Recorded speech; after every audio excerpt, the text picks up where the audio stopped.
In 2005, the people of Burundi emerged from almost 4 decades of ethnic fighting and civil war. It's one of the poorest countries in the world. According to the United Nations, the average income here is less than 35 cents a day.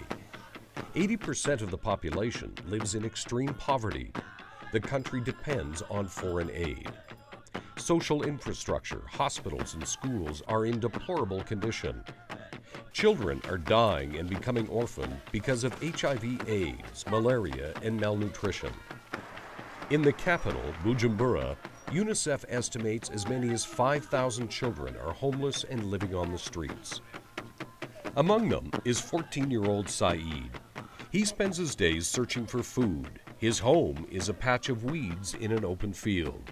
His bed, a collection of rags rolled up and hidden during the day.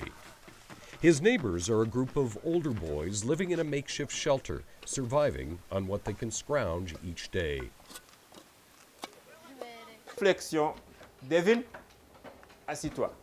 Deo Bituyimana, a Calgary school teacher and Canadian citizen, was born in Burundi. He fled ethnic violence in his homeland in 1993, became a refugee in Zambia, then immigrated to Canada. When peace finally arrived in Burundi, Deo returned to visit some friends, and he was shocked by what he found. Can you imagine a country that has been in a war situation for 15 years? Social infrastructures are no longer functioning. Hospitals, schools are in a really bad shape. I visited my 2 former schools, elementary and high school, and what I found there, it was really pathetic. That visit to Burundi moved Deo into action. He founded a not-for-profit organization called Bridge to Burundi. He wants to help children like Saeed, help them to find foster homes, to go to school, and have enough to eat. Bridge to Burundi has partnered with a not-for-profit group of psychologists in Burundi.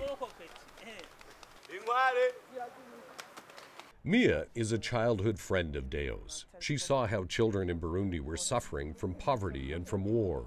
So it pushed me to study, first of all, to study psychology and to have an association in the rural to assist those children before having the disease, but after. You see, we have been in the war 16 years ago, so I think the need is very great. Every Wednesday, orphaned and impoverished children gather in a compound in Bujumbura to play games and learn how to care for themselves. Saeed is often among them. Ce qu'on peut faire pour les aider. Moi, je vais m'expliquer dans le sens le plus profond et vaste. Normalement, comme je venais de le dire, même s'ils sont dans la rue, même s'ils sont orphelins, ils partagent cette souffrance de vivre dans la rue, mais ils ont chacun un problème individuel.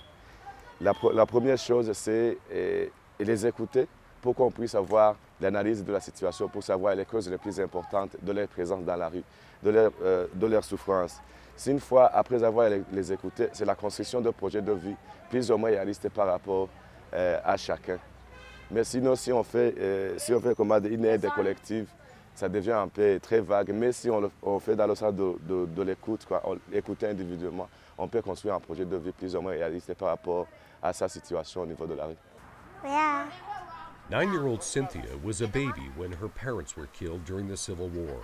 An orphanage took her in, but needs help to pay for her school fees, food, and clothing.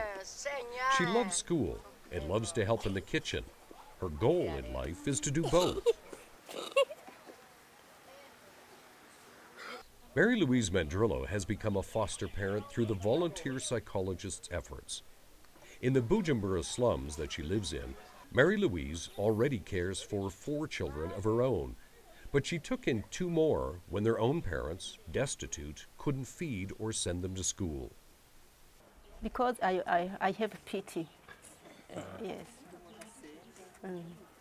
I am Christian, and I want to help some others. Yes.